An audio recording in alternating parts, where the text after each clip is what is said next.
तमसो मा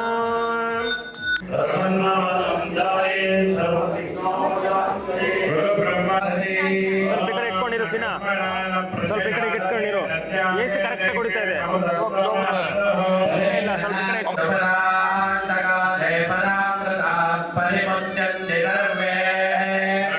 ओ भैया, ओ भैया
आचार्य चम्या केशवाय स्वाहा नारायणाय स्वाहा माधवाय स्वाहा गोविंदाय नमः विष्णवे नमः मधुसूदनाय नमः त्रिविक्रमाय नमः वामनाय नमः श्री संकर्षणाय नमः वासुदेवाय नमः प्रद्युम्नाय नमः अनिरुद्धाय नमः पुरुषोत्तमाय नमः अधोक्षजाय नमः नारसिंहाय नमः अच्युताय नमः जनार्दनाय नमः उपेन्द्राय नमः हरये नमः श्रीकृष्णाय नमः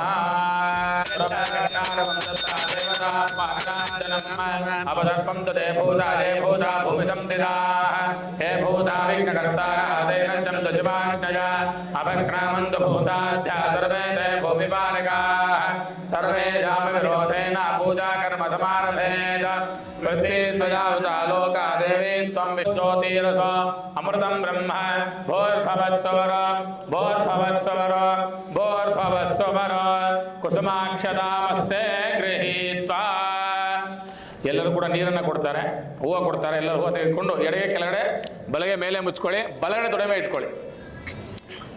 ಸಂಕಲ್ಪ ಆಗುತ್ತೆ. ಲೆಫ್ಟ್ ಹ್ಯಾಂಡ್ ಕೆಳಗೆ ಬರಬೇಕು. ಗುರು ಸಾಕ್ಷಾತ್ ಪರಬ್ರಹ್ಮ ತಸ್ಮೈ ಶ್ರೀ ಗುರುವೇ ನಮಃ.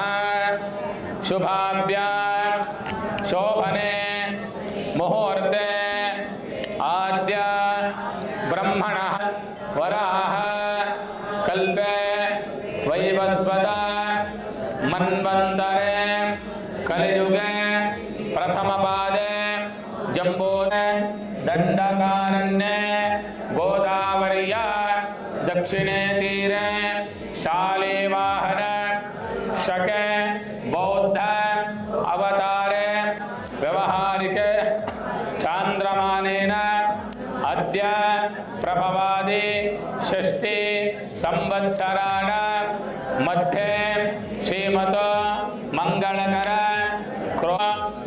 आषाढ़ मास कृष्णपक्षे अद्य त्रयोदश शुभतिथो वासरः वासरस्तो शुभान्वित शुभयोग शुभकरण एवं गुण विशेषण विशिष्टाय अस्य शुभतिथो मम उपार्थ समस्त दुरित ಕ್ಷೇದ್ವಾರ ಪರಮೇಶ್ವರ.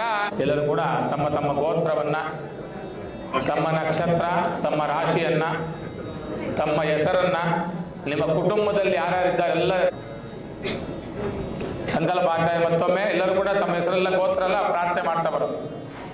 काम्य मोक्ष चतुर्विध फल पुरुषार्थ सिद्ध्यर्थं विशेषेण मम जन्मनि इह जन्मनि अनुजन्म त्रिजन्म जनित सकलविध पापपीडा परिहारता सिद्ध्यर्थं ज्ञानतो अज्ञानतश्च ಕೃತ ಸಕಲ ಪಾಪಪೀಡ ಪರಿಹಾರ ಉದ್ಯೋಗ ಕ್ಷೇತ್ರ ಧನಲಕ್ಷ್ಮಿ ಧಾನ್ಯಲಕ್ಷ್ಮಿ ಧೈರ್ಯಲಕ್ಷ್ಮಿ ಪ್ರಾಪ್ತ್ಯರ್ಥಂ ಲಕ್ಷ ಲಕ್ಷ ಕೋಟಿ ಕೋಟಿ ಲಾಭದ ಸಿದ್ಧ್ಯರ್ಥಂ ಮಮ ಕುಮಾರಸ್ಯ ಕುಮಾರ್ಯಾಃ ಸದ್ವಿದ್ಯಾ ಸದ್ಬುದ್ಧಿ ಸಜ್ಞಾನ ಸದಾಚಾರ ಸಿದ್ಧ್ಯರ್ಥಂ ಮಮ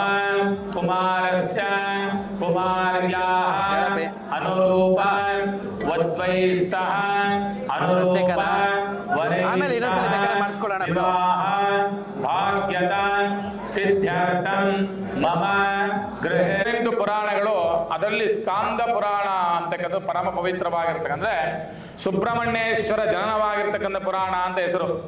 ಅದೇನಪ್ಪ ಅಂದ್ರೆ ಶಿವನಿಗೆ ಸಂಬಂಧಪಟ್ಟಿರ್ತಕ್ಕಂತಹ ಪುರಾಣ. ಅದು ಆ ಪುರಾಣವನ್ನ ಬರೀಲಿಕ್ಕೆ ಮೊದಲು ಸೂತರು ಕೇಳ್ತಾರಂತೆ ಶೌನಕಾದಿಗಳನ್ನ, ಸ್ವಾಮಿ ನೀವು ಈ ಪುರಾಣ ಬರಿತಾ ಇದ್ದೀರಲ್ಲ, ಈ ಪುರಾಣ ಯಾವ ದೇವರಿಗೆ ಸಲ್ಲುತ್ತೆ, ನಾವು ಯಾವ ದೇವರ ಅರ್ಪಣೆನ ಮಾಡ್ತಾ ಇದ್ದೇವೆ, ಯಾವ ದೇವರಿಗೆ ಕೊಟ್ರೆ ಎಲ್ಲ ಫಲ ಸಿಗುತ್ತೆ ಅಂತೇಳಿ ಅವ್ರು ಕೇಳ್ತಾರೆ. ಆಗ ಪ್ರಯಚ್ಛತೆ ಸುತ ಅಂದ್ರೆ ವೇದ ಮಂತ್ರಗಳು, ಪುರಾಣಗಳು, ಶಾಸ್ತ್ರಗಳನ್ನು ಕೇಳುವುದೇ ಶ್ರುತ.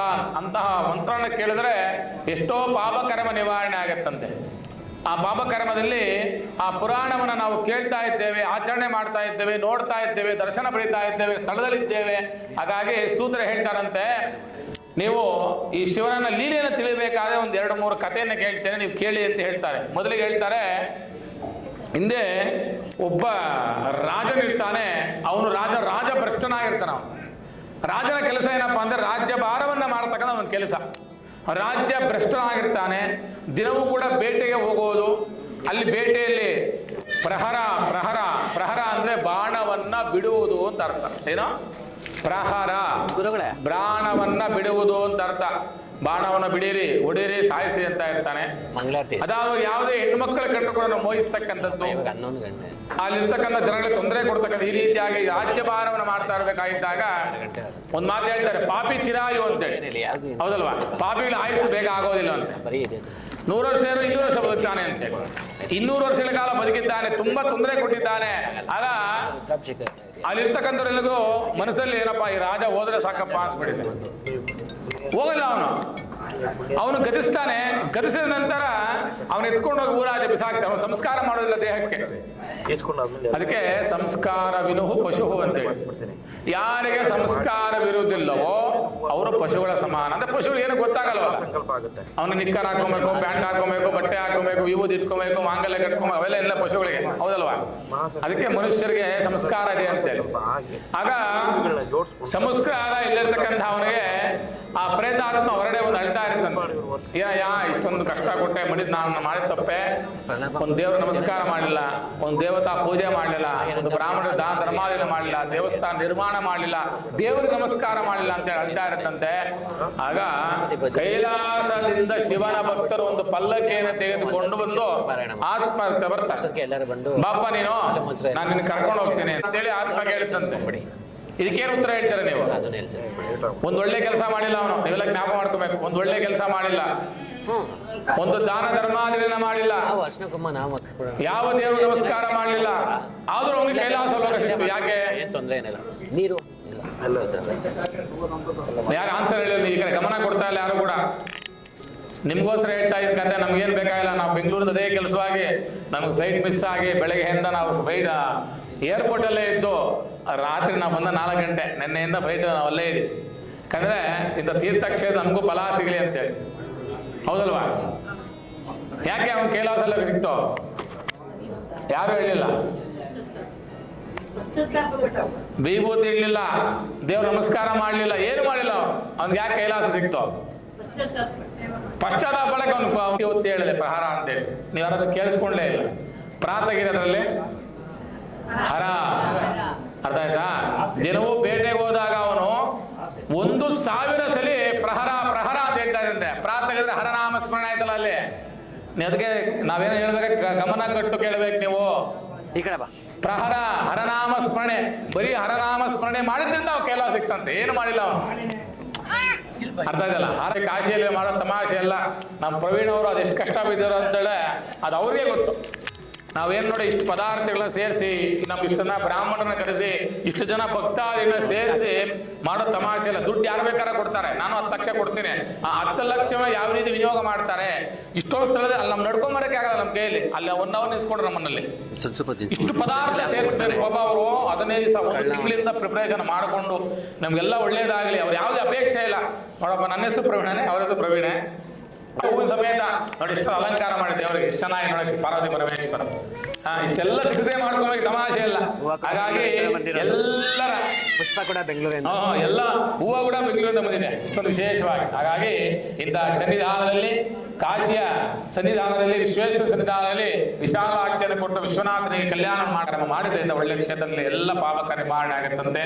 ದಯವಿಟ್ಟು ಯಾರು ಮಾತಾಡ್ತೀರಾ, 2 ಗಂಟೆಗಳ ಕಾಲ ಅಷ್ಟೇ ಕಲ್ಯಾಣ. ನಾವು ಫಿಲಾಮ್ಗೆ ಹೋದ್ರೆ 3 ಗಂಟೆ ಕುತ್ಕೊಂತೀವಿ. ಯಾರೋ ಮಾತಾಡಿ ಕುತ್ಕೊಳ್ಳೆ, ದುಡ್ಡು ಕೊಡ್ತೀವಿ ನೋಡ್ತೀವಿ ಅಂತ ಹೇಳ್ತೀವಿ.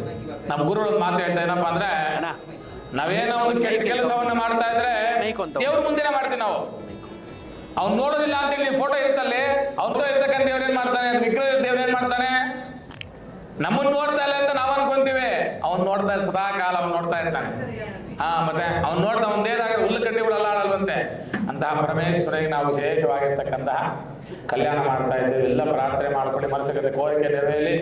ನಾವು ಗುರುಗಳು ಹೇಳಿದ್ರು, ಪ್ರವೀಣ್ ದೀಕ್ಷಿತರು, ಈ ವರ್ಷ ನಾವು ಇದು ಸಿಂಪಲ್ ಆಗಿ ಮಾಡ್ತಾ ಇದ್ದೀವಿ. ಇದೇ ರೀತಿ ಅಭಿವೃದ್ಧಿಯನ್ನು ಹೊಂದಿದ ಇವಾಗ 80 ಜನ, 100 ಜನ, ನೆಕ್ಸ್ಟ್ 500 ಜನ, 1000 ಜೊತೆ ಸೇರಿಸ್ತಕ್ಕಂಥ ಭಾಗ್ಯ ಎಲ್ಲರೂ ಬಂದು ಸೇರಲಿ. ನಮಗೂ ಈ ಭಾಗ್ಯದಲ್ಲಿ ಪರಮಾತ್ಮನ ಸೇವೆ ಮಾಡಲಿಕ್ಕೆ ಅನುಗ್ರಹ ಆಗಲಿ ಅಂತೇಳಿ ಎಲ್ಲ ಚೆನ್ನಾಗಿ ಪ್ರಾರ್ಥನೆ ಮಾಡ್ಕೊಳ್ಳಿ. ಆ ಪರಮೇಶ್ವರ ಪ್ರಾರ್ಥನೆ ಮಾಡಿ. ಹರ ನಮಃ ಪಾರ್ವತೇ ಪದಯೇ